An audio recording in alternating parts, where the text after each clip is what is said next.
안녕하세요. 우리들의 현명한 미래 우현미입니다. 오늘은 한국에서 열린 미중 정상회담 결과를 중심으로 트럼프 대통령의 발언, 시장의 반응, 그리고 우리가 주목해야 할 포인트를 정리하도록 하겠습니다. 지금 경주에서 APEC이 열리고 있죠. 이번 회담은 100분간 진행됐죠. 그 안에서 관세, 희토류, 농산물, 반도체 등 글로벌 산업 핵심 축이 모두 다뤄졌습니다. 첫 번째로 회담의 주요 결과 요약하겠습니다. 트럼프 대통령은 회담 직후 놀라운 회담이었다. 12점 만점에 12점이라고 평가했습니다. 그의 주요 발언들을 정리하면 이렇습니다. 첫 번째, 대중국 관세율 인하. 미국의 대중 관세율은 기존 57%에서 47%로 인하하겠다고 발표했습니다. 트럼프는 이제 무역의 장벽을 낮춰야 할 때라며 관세 완화 기조를 분명히 했습니다. 두 번째, 히토류 공급 정상화. 중국이 히토류 공급을 유지하기로 하면서 트럼프는 모든 히토류 문제가 해결됐다 언급했습니다. 이는 미국 방산, 반도체, 전기차 산업의 직접적인 수급 안정 신호로 작용합니다. 세 번째는요, 농산물 즉시 구매죠. 중국은 미국산 대두를 비롯한 농산물을 즉시 구매하기로 합의했습니다. 트럼프는 중국은 이제 미국 농민의 친구가 될 것이라며 경제적 실익을 강조했습니다. 네 번째를 살펴보면 반도체 논의 언급입니다.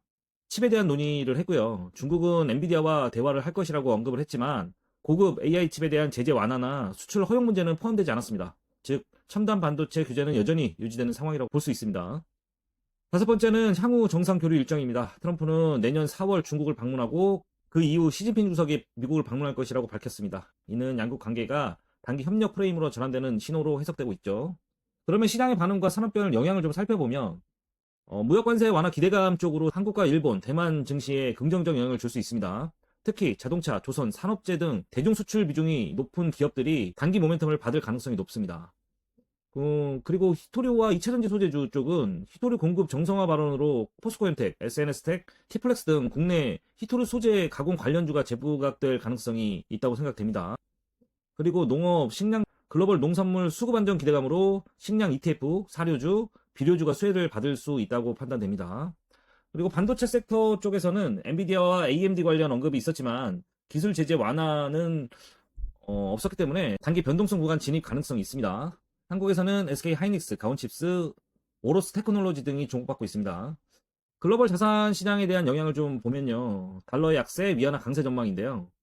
관세 인하와 무역 정상화로 달러 강세 흐름이 완화될 가능성이 있으면서 위안화와 원화 등 아시아 통화 강세 전환 구간에 들어설 수 있습니다. 그리고 유가와 원자재 쪽은요. 히토류 안정과 농산물 수급 정상화 기대감으로 원자재 가격 일시 조정 후 안정세에 전환될 가능성이 높습니다. 암호화폐 시장은 회담 종료 이후 리플이 4% 이상 하락했는데 주요 암호화폐 일제히 하락했습니다. 이는 위험자산 회피 심리가 일시적으로 작용한 결과로 해석됩니다.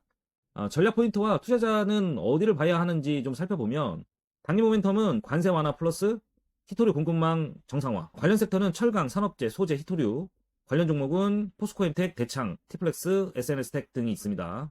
중기 수혜주로 보면 농산물, 식품 테마에서 살펴볼 수 있는데요. 중국 수입 확대에 따른 식량 ETF 하고요. 그다음에 사료주, 비료주 이렇게 보시면 될 것 같고요. 그리고 세 번째는 리스크 관리 측면에서 보면 반도체 규제 유지, 엔비디아 관련주 단기 조정 가능성, 단기 과열 종목은 분할 대응이 필요하다고 판단됩니다. 오늘 미중 정상회담은 갈등의 회담이 아니라 실익의 회담이었다고 볼 수 있습니다. 트럼프는 관세를 낮추고 시진핑은 공급을 약속했습니다. 정치적 계산이 깔려 있더라도 시장에서는 리스크 완화로 작용했습니다. 자, 이 모습을 보면 사실 트럼프와 시진핑이 만나면 기본적으로 이 정도는 깔려 있었던 것 같은데 여기서 더 추가되는 측면이 없었기 때문에 시장에서 좀 디테일하게 받아들이지 못했어요. 그래서 시장이 좀 빠진 측면에서 보면 이벤트가 어느 정도 소화됐으니 이벤트에 대한 차익 실현 매물이 나왔다 이렇게 좀 판단할 수 있습니다.